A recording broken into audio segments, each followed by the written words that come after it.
I think the job of being a teacher is so rewarding in so many ways. The connection between you and the whole class, that's still unbeatable. When my pupils are successful, it feels incredible. I think the greatest thing for me is seeing the pupils that I teach love the subject as much as I do. I don't think there's any other job where you get the same satisfaction. That's why I chose to teach. You could get £26,000 tax-free to train. Search Apply to Teach. Selected subjects only, subject to eligibility.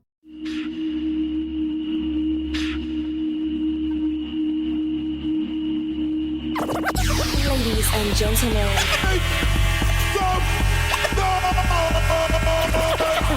podcasting since 2005, you were listening to Gamer Tag Radio with your hosts Godfrey, Pete Rock, Paris, Pasta. Come on, come on, come on.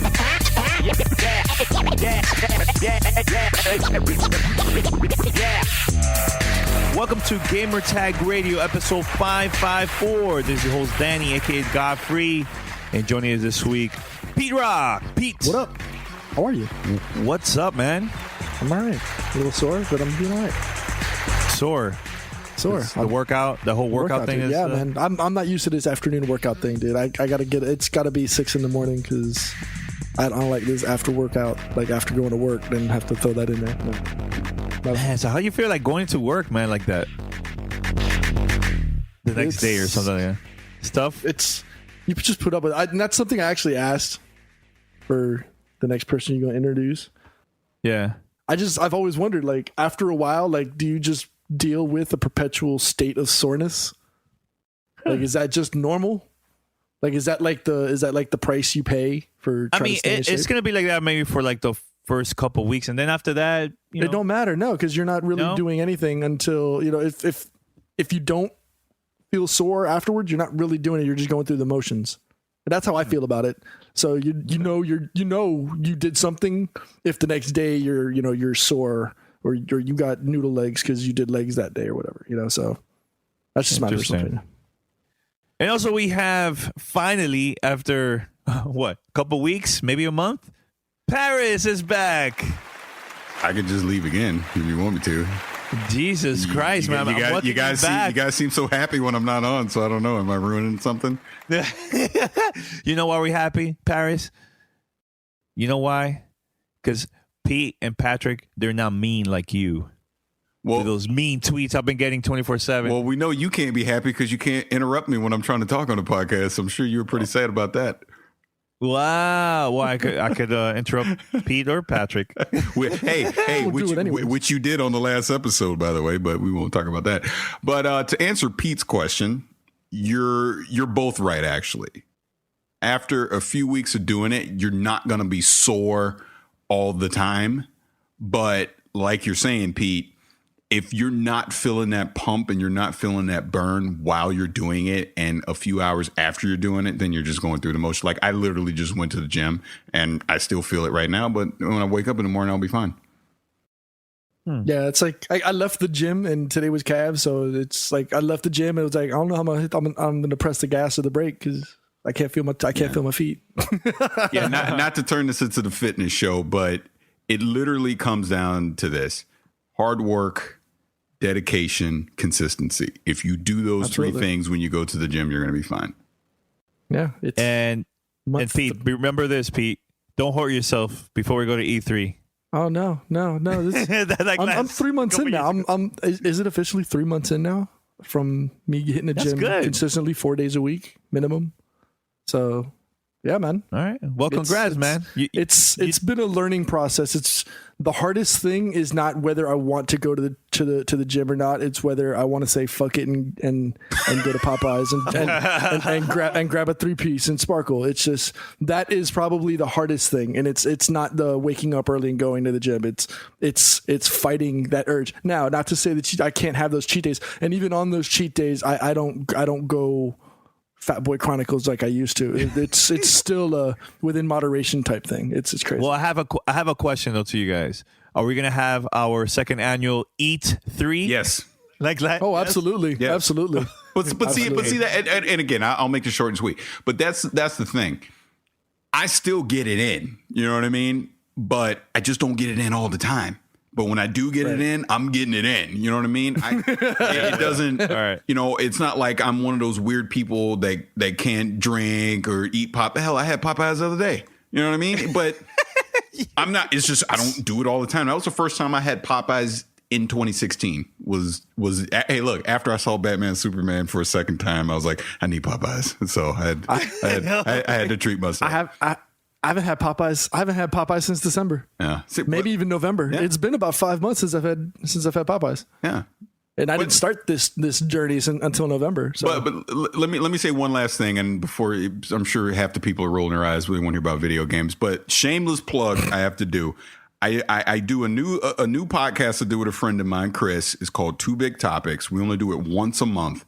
And matter of fact, after we record this one, I'm recording an episode with him. And my big topic for that episode is going to be my 5-year journey of weight loss and maintaining it in the gym and all that stuff. So if you're listening to this and you see me on Twitter or Instagram with my 10 million gym pics or talking about a gym, Popeyes or something, listen to that episode and you'll see how it's not as easy as you may think, and it's not as hard as you may think either. It's just literally a mentality that you had to have. So I'm going to talk about that on an episode. So look for Two Big Topics, and if you don't have the URL to that, just hit us up at fanmail at gamertagradio.com, and I will send it to you. Or hit me up on Twitter at vicious696.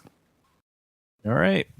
Well, Patrick is not going to be joining this week. Well, actually, he's submitting a review all about Quantum Break that's coming out for the Xbox One, I believe next week, April 5th. Am I correct? April 5th? I believe that's the date. Yeah, sounds right. Yeah, so yeah, I'm pretty hype. I just started playing the game. And Paris, I believe you already have yours downloaded. Yeah, I'm going to play it on Windows 10. So it'll be okay. It'll be so you're going to wait until Windows 10. It'll be next week when Windows 10 comes out. All right, cool. Awesome. All right, so head over to gamertagradio.com or, go to different places you can find us. iTunes, Stitcher, Spotify, TuneIn Radio. We're everywhere. Share with your friends. And if you have the chance, please review us on iTunes. That would be great. Also, give us a call, 786-273-7GTR. That's 786-273-7GTR. Email us, fanmail@gamertagradio.com. First of all, thanks to everybody who's been emailing us, sending us questions, and also they want to be part of that pretty cool giveaway, free game Organic Panic. If you want a free copy for the PlayStation 4 and Xbox One, just email us, family@gamertagradio.com, and we'll hook you up. All right? For those that would like to make money, there's an easy way for you to do that. Drive with Uber. Uber's a smartphone app that connects with riders with drivers, and as a driver, it will help you to make extra money driving your own car. We know a couple people that have been doing that now for a while now. And I even have family members that are doing this too. And look at this. It's totally flexible. They're doing it on their own time. And they don't have to quit their own day job. You could do the same thing too. Because Uber lets you make extra money on your own schedule. Whenever you need extra money, just turn on the app and drive. A few hours here and there. And that's it. It all adds up. Fast, and it's super, super easy. So this is how you do it. Go to drivewithuber.com to sign up for free. And you could do it right now while listening to GTR. Or when I'm arguing with Paris, you could do that easily. Second, answer a few basic questions about you and your car, and then get approved. Third, start driving. And that's it. It's super, super easy. So sign up with Uber today. Go to drivewithuber.com. That's drivewithuber.com. Drivewithuber.com and spread the word. Thanks to Uber for supporting Gamertag Radio. All right, so we have a big news topic here, which I know we talked a little bit last week, but let's talk about this more, man. Okay, I know Paris talked about this a lot online. I've seen him in different social media websites talking about the PlayStation 4.5, which is the 4K version, which supposedly rumor is that they might be an announcement very, very soon before the launch of the PlayStation VR. So, Paris, I know you heard us talk about it a little bit last week. What are your thoughts about this 4K stuff, man? Okay, so you're into the whole So let me correct you slightly. You said I was on social media talking about it, and I was on social media arguing about it because people. I don't know why people get mad at me when I have an opinion. It just blows my mind. But people mad because I'm sitting there saying last week that this is not going to be a 4K gaming system. It just logically does not make sense for price wise, whatever. And I'll give you the perfect example. I currently have a high-end PC. I have a GTX 980 super clocked processor, right? You go right now on Amazon to try and buy the same GPU that I have. It's going to cost you $500 easy to get this thing. If you want to get a 980 Ti, it's going to cost you $600 easy. You want to get a Titan X, you're looking at about $800 easy. The reason I bring up these three cards, while they're capable of doing 4K, they can barely do 4K. You literally need to take two 980 Ti's or two Titan X's and put them in SLI to do consistent 4K gaming above 30 frames per second. So to think that Sony or Microsoft or whoever on a console is going to be able to mass produce a GPU that is going to reliably do 4K gaming at a minimum of 30 frames per second, more likely, if you want to do this whole thing, it probably needs to do it at 60 frames per second, when even the current PlayStation 4 and Xbox One can barely do 1080p 60 frames per second, is crazy, because you're going to be spending $1,000 easy on this machine if you think that's the case. I just don't see it. Look, if I'm wrong, I will come on here and admit I'm wrong, because I will be flabbergasted shocked if at E3 this year Sony announces a 4K gaming PlayStation 4. Not to mention, it theoretically is going to divide your community, because like we already know, there's 36 million PlayStation 4s out there, and people are going to want the latest and greatest. So if you're telling me my gaming experience has been enhanced, so there's 36 million people out there that are going to be scrambling to try and go get another console. I just don't see Sony doing that. In my opinion, this is just strictly my opinion, I see this as a 4K video streaming and a 4K Blu-ray upgrade is what they're going to do. What basically they're going to put HDMI 2.0 on this new PlayStation, so you can start streaming from Amazon and Netflix 4K content. And they're probably going to stick a 4K Blu-ray player in there, because look, hey, it's Sony. They're the ones that created this medium. They have a vast library of 4K content that they're going to come out. Look, that new Spider-Man movie that'll be out in 2017, that's going to be in 4K, so that's going to be a big seller for them. And most likely that breakout box that currently you need to attach to your PlayStation 4 for PlayStation VR, they're probably going to build that in, so you don't need that anymore, and that's going to allow them to potentially lower the price of the standalone VR system. You know what I mean? So these are the type of things I think it's going to be. I know there's rumors out there talking about potential gaming aspects of it and all that. Maybe it's going to up-res to 4K potentially, but really it's still playing games at 1080p. That could happen. But if you think you're going to get a true 4K gaming experience from whatever this PlayStation 4 is going to be, I just don't see it. I put it, honestly, percentage-wise, 90-10 against that happening. That's just how I see it. I just think realistic price-wise, price is the big factor here. I just don't see, even with the next-gen AMD and NVIDIA GPUs that are going to come out later this year, I just don't see the price dropping enough to be able to do reliable 4K, even on the PC, let alone on a console. I just don't see it. Do you think it's even worth putting in a 4K Blu-ray drive in there, considering the way the market is moving towards streaming video? For Sony, yes, because again, they're the ones that own this technology. They're the ones that created it. So of course, they're going to push and bleed this out for as long as possible. As long as physical media is still around, they're going to do it. I don't see Microsoft doing this. I think they're going to push more streaming. But go ahead. I'm sorry. So my argument towards that is, you've already got a purported machine that if this is going to be what you're talking about, we're talking what, $600 to $800 minimum. I mean, we're talking bare bones on a 4K type PS device, right? Right. You throw in $400 for PlayStation VR. We're talking in the $1,200 to $1,300 range. Regular consumers don't have that. And while I understand you're definitely going to have that divide of your consumers, because not everybody's got $1,200, let alone $800 to $1,000 for this device. And then you're adding VR on top of that. There's just, not including the bundle, the rest of the stuff, the camera that you need to get it done, the Move controllers and stuff like that. We're talking a potential, you might as well just go out and just get Oculus or something else and get a much better PC. Just why limit yourself at that point? No, if you're going to max out the credit card, you might as well just go all out. Yeah. I don't disagree with you, and that's why I keep harping. Even without putting a 4K capable GPU in there, the price is going to be kind of high for this, especially because, again, they're pushing VR. They want that. They're obviously pushing 4K stuff. This thing ain't going to be $399. No way.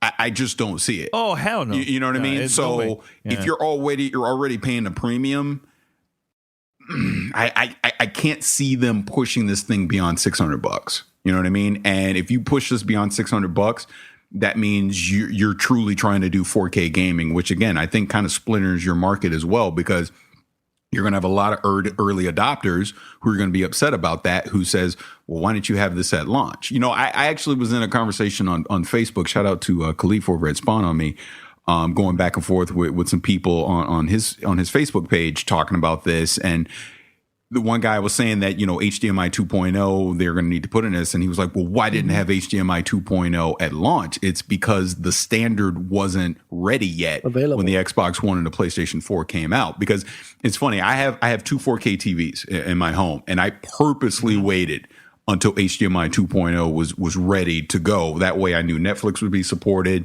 If there was, like, I have an NVIDIA Shield, things like that I could connect to it, those would be supported and would be able to, I'd be able to display 4K content on there. Because if you do HDMI 1.4, you're limiting, the bandwidth is limited to 30 frames per second, which you don't want. You know what I mean? So there's a lot of factors for early adopters why we didn't have 4K at launch on because under the hood, the PlayStation 4 and the Xbox One is more than capable of streaming 4K video content. That's not even the issue. It's the HDMI ports. So, yeah, this thing is most likely coming with HDMI 2.0, and I would fully expect whatever the next revision of the Xbox One is, it's going to have HDMI 2.0 as well, because they're going to want to support 4K, at least for video streaming, because that's where Netflix and Amazon and even Hulu, I'm assuming, eventually they're going with their content. So it just makes sense. See, now, this one thing I was reading too online, that the console, like you said, it's going to have like an upgraded GPU and probably some like CPU that might improve the power of the console and stuff. But they're all doing this right before the launch of the PlayStation VR. Do you think this is because they want people to purchase this if they want a better high-end experience with the VR for PlayStation? Well, here's my thing. I don't think this is a 2016 product. I think this is a 2017 product. I think VR as we see it today will get a year on the market to appease all the people that currently have PlayStation 4s. And then next fall, they're going to go, hey, we have this 4K PlayStation 4. If you want VR, you can buy this bundle. And you don't have because you have to remember that VR thing, not only do you have the helmet and the Move controllers, there's also that breakout box that you have to, is basically a bridge unit between the PlayStation 4 and the VR unit, because it's adding extra power to the PlayStation 4. And what I'm saying is, and again, this is just my opinion, my theory, they're basically going to build that into the PlayStation 4 so you no longer need that box. That's what I think. So, I mean, again, we'll see. Look, I could be 1,000% wrong, and I'm sure the hate, the hate tweets will be flowing. I told you, you son of a, you was wrong. I told you, So, yeah. I mean, we'll see. Again, I'm just looking at the past, because there is precedent with these console refreshes of adding components to take advantage of new tech. Like, look at the Xbox 360. When it launched, it didn't even have an HDMI port, because at the time it didn't make sense. But then once HDMI was widely adopted, they put an HDMI port in there, and it didn't from the gaming standpoint, nothing changed. Because we had this conversation a few weeks ago. If you look at the Xbox 360 when it launched to the Xbox 360 that you have today, you can still play the same games on a launch unit that you can play on whatever the latest version of it is. Same goes with with the PlayStation 3. I don't see consoles changing that variant. Whatever games you could play on the launch system, you'll be able to play on whatever these new consoles are at the end of the day. The gaming experience, the core gaming experience, won't change, in my personal opinion. I just can't see them changing frame rates and changing resolution and all that, which potentially is going to splinter your consumer base. It doesn't make sense to me. Yeah, if anything, 4K gaming will be a reality on a PlayStation 5 and whatever the next Xbox is, because by then, when we get to 2019, 2020, GPUs should be more affordable and more than capable of handling that extra bandwidth. Now, another thing I was reading too is that there's rumors that, actually, they're saying that PlayStation are thinking about bringing the VR to the PC. Now, my question is, how's that going to work if they do plan to send that to Windows 10 devices and stuff, like especially the PC? How's that going to work if you don't have a PlayStation 4? Do you need also the Move controllers and all the other stuff? I would imagine, right? You're still going to need your Move controllers. You need the camera, you're going to need the Move controllers, and I'm going to assume 2 per person, and they're what, $60 a pop? Yeah. So the whole bundle is like what, $500? It's $500 for the bundle. Yeah. Huh.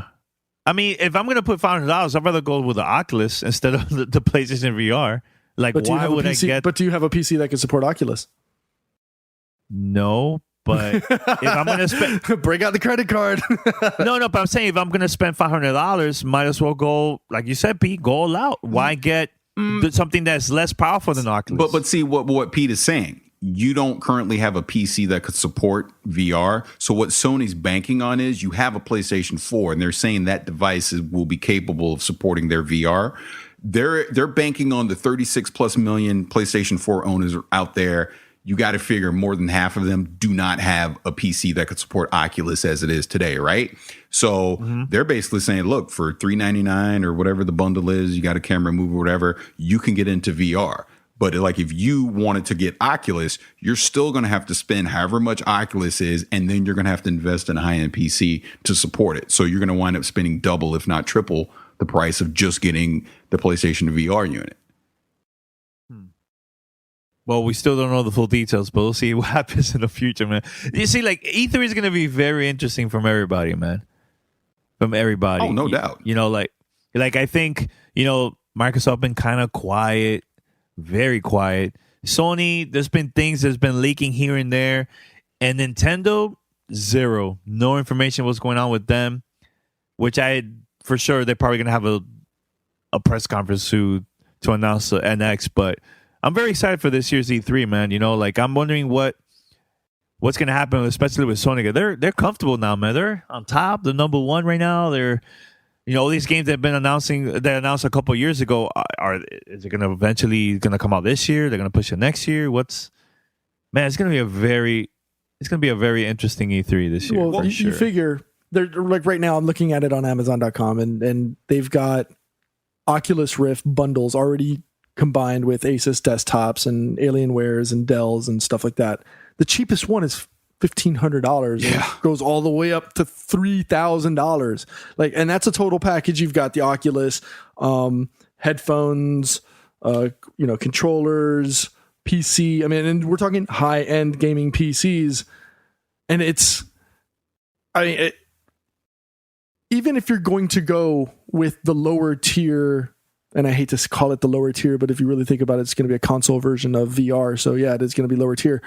You're still going to be spending any upwards of, $1,000 to $1,500 for that. Just get the good one. If you're going to spend that kind of cheddar anyways on getting the VR experience, might as well just get it on a PC and get that true VR experience and not the watered down PlayStation VR version. Wow, that was like a major diss, but okay. Hey, it's the truth. It's the truth. If you've got the money, go all out and ball. But if you got a ball on a budget, it's going to cost you more or less the same amount. Might as well just get it on a PC and just get the better version of it if you're going to pay the same price. Yeah, I mean, it comes down to this, and I agree with what Pete's saying, but it really comes down to this. Sony has to go above and beyond on the content, right? They have to prove that being the cheaper option, we have as good, if not better, content than you can find on the Vive or the Oculus. So as long as they're able to do that, or at least at a minimum, the developers that are making games on the Vive and the Oculus, get them to also make those same games on a PlayStation 4. Maybe, they're down-res somewhat graphically or whatever, but as long as you're getting that, look, man, I played Minecraft and I was immersed into that. So as long as you give me something like that, I don't care if it's on the ColecoVision VR. If it just looks amazing, I'm in. You know what I'm saying? So as long as you immerse me into a virtual environment and it works, the rest of it doesn't matter. But I do get what Pete's saying, because look, at this point in the game, if I want a VR experience, I'm looking more at Oculus and Vive than I am at PlayStation VR. But again, I already have made the big initial investment in the PC. So I don't have to worry about that. I just need to get the unit. So, you know what I mean? So price wise, I may spend a little more than PlayStation VR, but like Pete's saying, it's probably going to be the quote unquote superior experience. But end of the day at E3, see that's one amazing thing about this E3 versus the past ones. It's going to be a VR battleground. You're going to see stations set up everywhere competing for your attention to get into that. Yeah, that's going to be tight, man. But let me ask you this. I know that Oculus just came out, just launched. A lot of people have been getting it today and everything. And the reviews, I haven't read anything yet about the device. But I've been seeing ads everywhere for you guys, Pete and Paris, that you guys have a PC, high-end PC, sorry. Are you guys I'm just messing with you. Are you guys excited to get this device? Or you're kind of like still thinking about it, or what? What are your thoughts about it? I'm still on the outside looking in. I'm still I don't see myself jumping into this probably for another year or two. I want to see where it goes. I'm hesitant to throw this much cash. It's just like everybody else. Hey, we're still talking a $600 investment. I mean, unless you're Palmer Luckey himself or you're Mark Zuckerberg, $600 is still a lot of money. To me, it is. So it's difficult for me to throw $600 down on something that's still an unknown. Like, I threw $500 down on an Xbox One. I knew what I was getting. I was getting a video game experience that I was expecting. It's an upgrade from what I had before. I can't see myself doing that on untested, on an untested ground. So E3 might change if you do hands-on. Even though Eve Valkyrie looks great, and that for me personally is probably the only title that I would want to play right out the bat, and I'm like kind of interested in. I don't see any of the other stuff that's come out. Like we've seen a lot of stuff already. Adrift, Project Cars, we already kind of know what that looks like because we've already seen the existing experience. Pinball FX2, VR Tennis. But those are launch titles. I mean, from now till the holidays, we'll get to see like better games and everything. Oh, I would hope so. But at the end of the day, you're going to go based on what's available right now. I'm not going to jump into this. I'm not going to jump into this VR pool to wait around until the holidays. I'm going to wait until the holidays, to take advantage of, any holiday, bundles or prices, but also I want to see what happens. I want to see what happens that first 6 to 9 months of life. Is there a lot more problems that have occurred as a result of a limited amount of beta testing, which, this is a big thing. And I'm sure Facebook has probably thrown the wallet at VR to make sure that this launches with minimal issues, but still something that you want to. You say that, you say that, but there's no way that you can accommodate or you can look to test against every single possible hardware configuration or combination that's out there in the wild. You're only going to test against 10, maybe 15 test devices, but there's no way that you can that you could test against every instance out there, because it's just not going to happen. There's no way. It's the unknown that you have to try to anticipate and be prepared for, but I don't see it happening. So that's why I want to wait and give it a year. Okay. Paris, very quick. Want to say anything else before? I mean, pretty much what Pete was saying. Other than, price is still my barrier to entry. If I'm going to spend that amount of money, I'm probably going to buy another GPU so I can play in 4K before I do that. But I want to take a wait and see, just to kind of see what the killer apps or quote unquote killer games are going to be before I invest into it, and which one seems like the right one to invest into. And real quick, you mentioned Palmer Luckey, because I saw a picture of him yesterday giving the guy in Alaska the first Oculus one. Rift. The first one. You want to know what's funny? Had a conversation with him at the Xbox Spring Showcase and didn't even realize it. Didn't know it was him. Wait. Yeah, Paris, I mentioned to you the other day, if you got to see him, we're like, I heard he was around. Yeah, but then when I saw the picture, I was like, oh crap! I talked to that dude.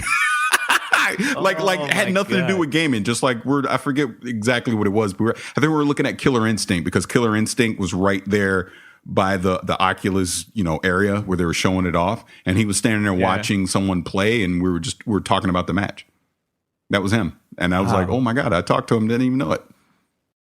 That is so funny. Yeah, it's too funny. Talking to the great Palmer Luckey. That's crazy. Yep. But to quickly pay the bills real quick, want to talk real briefly about the Delta Airlines and CBS Local presents Guiding Greatness. Actually, I would love to have Palmer Luckey jump into the Guiding Greatness video series. I know it's not going to happen, but it'd be a great opportunity to listen to his insight from the history of video games that he's experienced, just from a technological standpoint. I'm sure that'd be. I would just love to be able to hear what his experience is and his ups and downs with his successes and stuff. But going back to the Guiding Greatness series, they're uploading new videos and new interviews every week. The latest one this week features Mark Bray from Notre Dame. My personal favorite, Coach K, even though they got knocked out of the Sweet 16, just like my Hurricanes. But where's your Seminoles? Thank you. Beating y'all on the football field. That's where we are. We're talking basketball here, though. So we're talking the greats of the NCAA college basketball arena. Guiding Greatness is an exclusive video series. You can check it out on guidinggreatness.com. It's presented by Delta Airlines, and it offers insight straight from the mouths of some of the most successful NCAA college basketball coaches. We're talking Mike Bray. We're talking, Mark Bray, Greg Gard, when he took over for the legendary Bo Ryan, Mark Fox over in Georgia, Patrick Chambers at Penn State. These are coaches that have seen it all and they've done it all. They've succeeded at the highest level in the college, in the collegiate realm, and they tell their stories from their point of view, their perspective, and talk about winning, losing, consistency, leadership, disappointment, all the things that a great leader uses. So if you have an opportunity, head on over to guidinggreatness.com. Check out the Guiding Greatness series featuring some of the greatest NCAA basketball coaches and hear the stories from their mouth. All right. So once we come back, we're going to talk about one more thing that I'm pretty excited about. Paris, Voltron. Woo, on Netflix. Oh, my God. Wait. Say it for the show. Jesus. My God.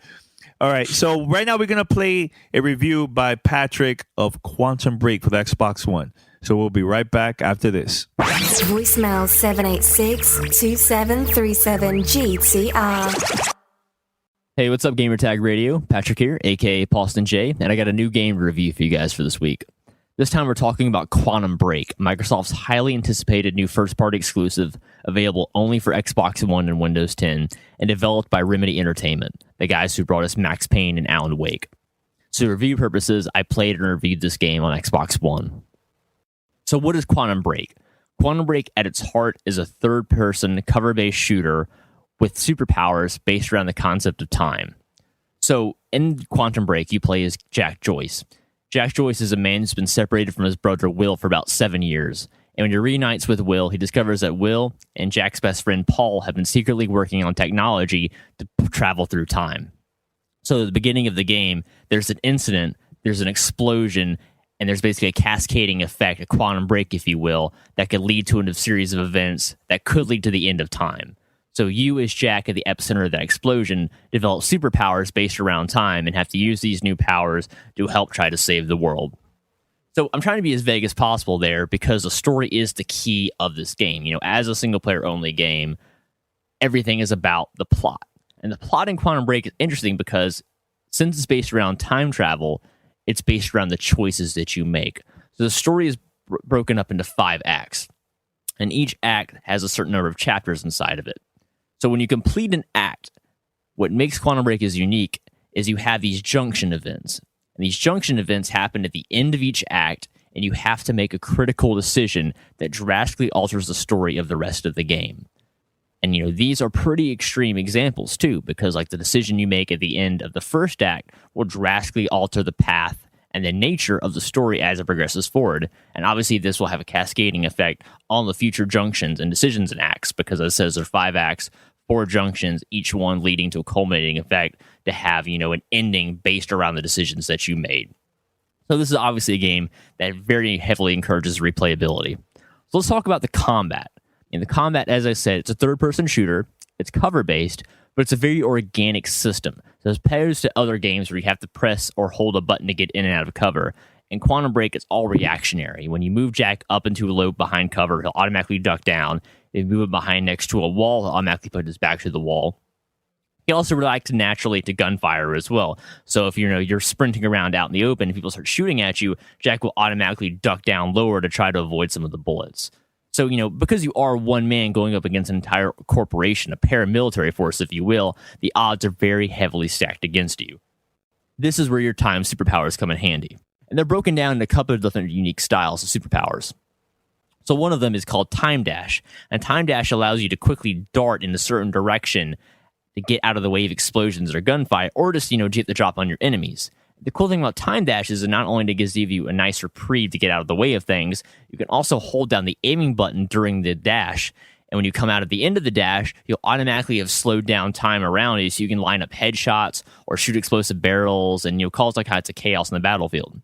If you get yourself in a tricky situation, you also have the ability to throw up a bullet shield, essentially, a time shield, where essentially it throws up a circle around you and all the bullets that hit it will just stop in place, allowing you to recover your health, but still fire back through out of the shield as well to defend yourself. You also have the ability to time stop, and you can purposely target this as well. So if there's an enemy that just surprises you right in front of you, or a distant sniper you need to take care of, you can throw the time stop out. It'll stop that period of time in that bubble area around the enemy. And when you fire at the enemy, you can literally stack the bullets on top of each other, one after the other. So when time unfreezes, it pushes all the bullets at the same time, doing a lot more concussive force and damaging some of the stronger enemies out there as well. In addition to that, you also have the ability to use things like Time Blast, which is concentrated burst explosion of time energy as well. And all these abilities are upgradable.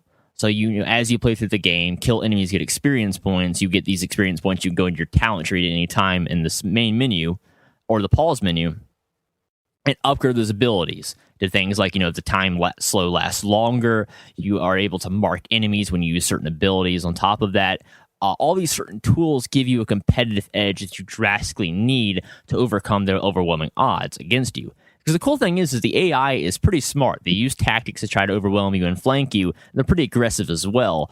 But the cool thing is the gameplay never feels cheap or unfair. I played through the game on the hard difficulty setting, and there's also easy normal as well. But in no time did I feel like I've been cheated by a death, because you have these time superpowers, and usually they're not always all on cooldown, because they have a cooldowns that basically prevent you from, cheating the system. But they're designed in a way that if you play smart and play effective, you'll always have a way to get out of any situation, whether that's dashing away, stopping time, slowing down time so you can find a new flanking maneuver or take out enemies from a distance or up close. There's a lot of combat strategies leading to the combat to be very replayable, which again goes back to an original point, is because you make certain key decisions at the end of each of the acts, you are going to definitely want to go back through and replay the game at least 2 or 3 extra times to get all the different endings, stories, and try different experiences with combat as well. There's a lot of flexibility here with how you want to play the game. So the cool thing here is, not only do you have the junctions where you make the critical story decisions, these carry into the other interesting part of the plot of Quantum Break, which are the episodes that are available at the end of every act. And these episodes are actually literal live-action, professionally shot TV episodes set in the world of Quantum Break, with the actors and actresses who play those roles in the game portion appearing now in the television portion of the game. So I know in the past, games like Defiance have tried to blend games and shows and really haven't had that much mainstream success. Because to be fair, it's a tricky formula to pull off because, it's pretty easy for a show to become overly cheesy when based around a game concept. But surprisingly enough, the episodes for Quantum Break are well produced and very well acted. You have some pretty big star power in there in these major roles, and of course, all the characters that are not major Hollywood stars perform the roles very admirably well. And, they did a very good job of motion capturing the actors in gameplay. So, it very organically shifts between the in-game CGI engine running the graphics to the live action video with the actors and actresses. So there's not too much of an awkward jump between the two. And the episodes are actually very well produced. They're about 20 minutes each. And as I said, they're based around the decisions you made at the junction, the end of the gameplay section. And they can be altered further by finding certain collectibles throughout the game, basically like little Easter eggs, if you will. So if you pick up a statue early on in one act, that statue will appear on someone's desk later on during the live action TV episode. So there's a little bit of like a customization aspect to it. But the cool thing is, you literally have distinct paths the story can take. So, while one character, one person playing the game might have picked, a more pacifist route versus a more, violent, hard edge approach, you'll see a drastically different evolution in the branching of the story, both in the performances of the actors, or some people may not be there, whether or not they were, they died in the story or they lived. All this drastically changes the story as it evolves, as you play through the acts and unlock the episodes. So it's really fun, to have these really intense combat, shooting experiences culminating in, you get to sit back, relax, watch an episode of the show, get excited, and give little teases of where the plot's going to go for the next act. So this is one of those games you can definitely play at your leisure. You don't really feel any urge to blow through it because it's essentially like getting to enjoy your own specialized TV show that you have a pretty heavily portion of the game based around both your actions as the hero, as Jack Joyce, and of course the focus on the villains as well in the TV show. So you get both sides of the story here, both sides of the coin, and it's really interesting to see the story evolve from both perspectives. And so overall, Quantum Break is a very fun game mechanically. The combat, again, this is the guys who made Max Payne, so they definitely know what they're talking about when it comes to third-person shooting.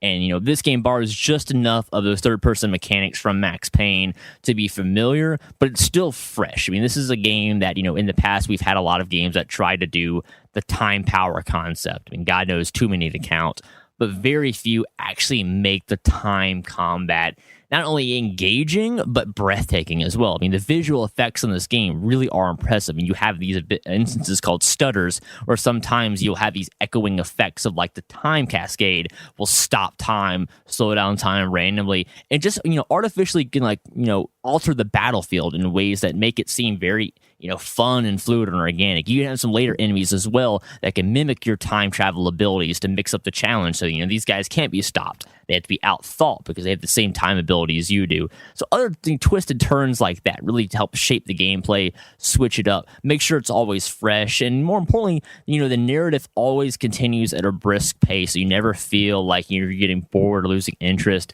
It's, similar to what games like Uncharted do, or making you the star of the show. So everything revolves around you, so you're always pushing the plot forward. You're never having to stop or grind or backtrack anything. It's always, moving forward in one direction. So it's nice to play a game with, a strong direction like that, plot-wise, where, again, you still have that element of customization and choice with the decisions you make at the end of each act as well.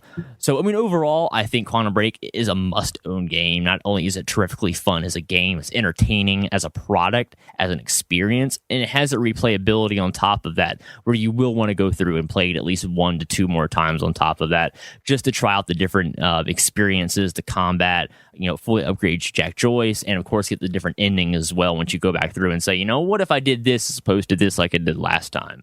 So I think Quantum Break is a huge success for Remedy Entertainment. I highly recommend it if you have an Xbox One or you have a Windows 10 compatible PC. I would recommend you check this out for sure.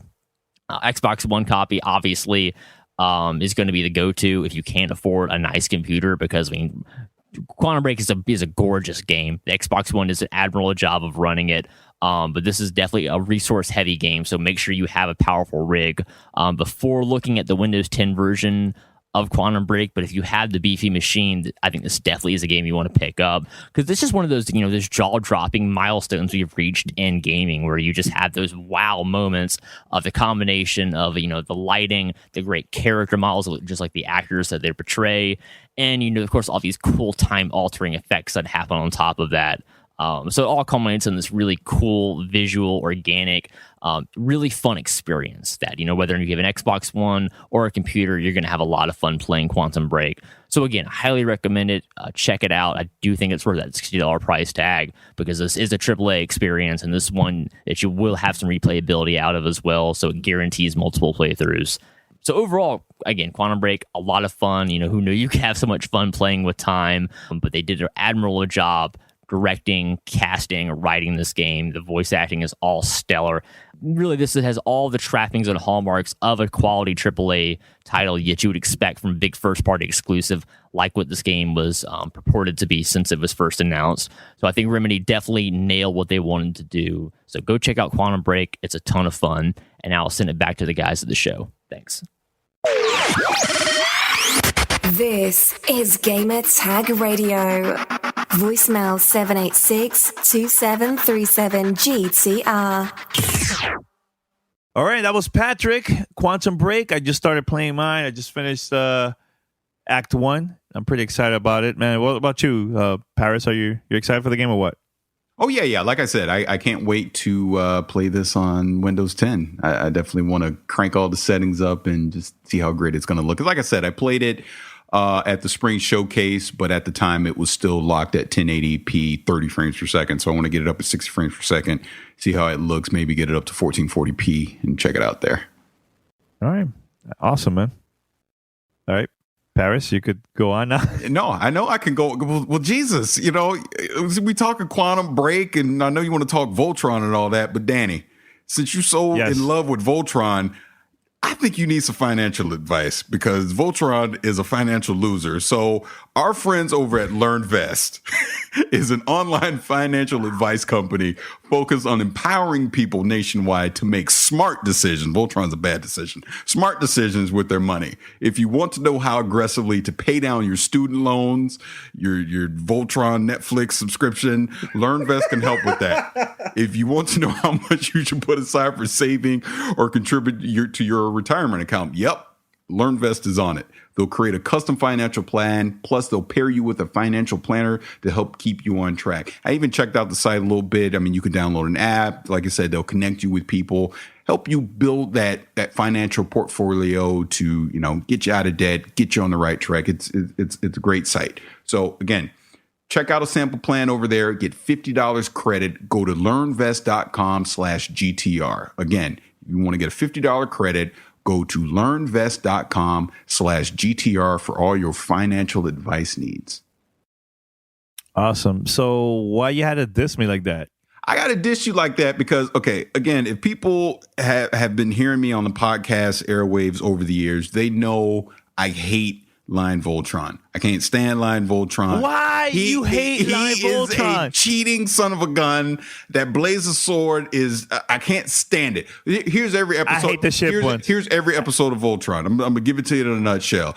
The 5 lions go out, fight the Roe Beast. Roe Beast slaps them down. Bing, bing, bing, bing. All right, form Voltron, form Voltron. Roe Beast still kicking Voltron's tail. Oh, crap, we're losing. Blazing sword. Swipe, swipe, blow up. End the show. Dun, dun, dun, dun, dun, dun, dun. That's it. That's the show. Unless there's like a part 2 or part 3, then they struggled. They struggled. Look, they struggled a couple times. Vehicle Voltron didn't need the sword to win. That's all I'm saying. I'm not a fan of the Vehicle Voltron. I just never been a fan. And I tried, Paris. I tried many times. I just can't. I can't. And I had the original toys. Dude, like the Vehicle Voltron was toys. dope. You had all the vehicles. They could form like the air unit, the sea unit, the land unit. Then they come together as Voltron. Man, Voltron had that whip. He had the sword. He had them cycle things that was on his shoulder. He would throw at you. Man, but there was also 15. I know. Dope. That's the problem I had with Vehicle Force Voltron. There was Sea Team, Land Team, the Air Team. There was way too many. 15 vehicles that got together to be. Yeah. You know why, Pete? Because it was more money. They just wanted to get more money. That's why. But don't worry, guys. I'm all about the lines, man. I'm sure you are. But anyways, I saw the WonderCon trailer for the Lion Voltron thing. I didn't like it. Why? Is it because of the animation? Or I mean, the soundtrack? That's why. I don't know. Honestly, jokes aside, that's why. I thought the soundtrack left a lot to be desired. Animation was okay. It's really going to come down to who they get for the voice cast and what tone they're going to take with the story. Are they going to be serious about it? Are they going to be super cheesy like the 80s show or what? Because like I don't know if you remember, Nickelodeon had that Voltron show a few years ago. It was corny. I couldn't stand it. I stopped. I never got to see it. Never got to see it. It was super corny. So hopefully this takes a more mature, serious approach to it. We'll see. But you're not excited at all, huh? Or I am, but I'm trying to temper my expectations. Like, yes, like I loved Voltron. Voltron's is like it's one of those cartoon anime series that I made. I wasted a lot of time watching as a kid. More so for me, it's more. I love it so much. I forgot the name. I'm more of the mechs. Voltron was kind of like. It was kind of like just extra stuff. I was more of a I don't know. Voltron was fun and it was great, but I liked more of the mech warrior type stuff. You know, it just for me, it was great, but it wasn't. I don't know. I guess I guess I don't want to be disappointed, so I'm trying to temper my expectations for it. I'm trying to be safe. So Pete, have you and Danny, have you ever seen the third Voltron? No. There's a third Voltron. I don't even think it ever aired. Which one? The Gladiator one? The one that never. The three robots. That was only that was only Japan, right? Yeah, I think it was only Japan. But the toys did come out. I remember as a kid, I was in the Tampa Mall. I forget which mall in Tampa, but I just remember as a kid seeing it in the store. They had that Voltron. I was like, "What the hell is this?" And I looked, and it was Voltron. It had 6 arms. It was crazy. If you wait, so what type of Voltron was it? It was 3 robots that came together. Had 6 arms. Holy crap. Yeah, if you go on YouTube and Google it, you can find it. Now, if you really want to trip out, because again, now I'm being super nerdy, all the Voltrons, they were originally 3 separate Japanese cartoons, and then they re-edited and named it Voltron for the States. The Lion Voltron was called Go Lion. If you see Go Lion, the original Japanese cut, violent as hell. No way. Oh, dude, they was straight murder, blood. Like, who's the nanny? Remember the nanny at the castle? I forget her name. Yeah. I forgot. I know you're talking about. She got straight. Yeah, she got straight. Yeah. She got shot in the back. Plow. Oh, it's crazy, dude. You got to see it. It's crazy. It's ridiculously violent. It's not for kids at all. It's for adults. No, it's not. And going back, Macross Robotech, that was where I grew up on, and I know Paris is probably a bigger fan of Macross and Robotech than I was, and I was a big fan of it. So that could we could probably talk a whole other show about that. But well, I will say this, and actually, I'll take a picture and I'll put it on Twitter. Behind me right now, I actually have Lion Voltron along with all my Macross stuff behind me because someone gave it to me years ago. It's a big die-cast metal Voltron. It looks pretty cool, but I'd rather have the vehicle Voltron. I'll put it on. I know I'm a hater, but yet it's in my house. What was wrong with me? Now, for the listeners out there, old school heads, are you guys excited for the new Voltron on Netflix? Let us know. Email us fanmail@gamertagradio.com. Also, who do you like? The Lions or the freaking dumb vehicles Voltron? Look, I already know the answer to this. 99.9% of the people are going to respond, I like the Lion Voltron. But the vehicle that was the most popular one. That's the only one they were likely exposed to. Yeah, I like the vehicles better. And Pidge's twin brother was part of the vehicle team. How about that for some trivia? All right, man. So we're going to wrap it up. Head over to gamertagradio.com or you can find us on iTunes, Stitcher, and also TuneIn Radio, Spotify. We're everywhere. Or you can visit us also at play.it/gamertag. That's play.it/gamertag. You can give us a call, 786-273-7GTR. That's 786-273-7GTR. Email us, fanmail@gamertagradio.com. WrestleMania is this weekend. Paris, very quick. Any predictions? Very quick. Man, I don't know, dude. Like I was telling you offline, I just figure Shane's gonna win somehow, some way, so they can get rid of the authority and hit the reset button the next day. Roman Reigns, he's got to walk out with the belt. I hope they turn him heel, but I got a feeling they're not.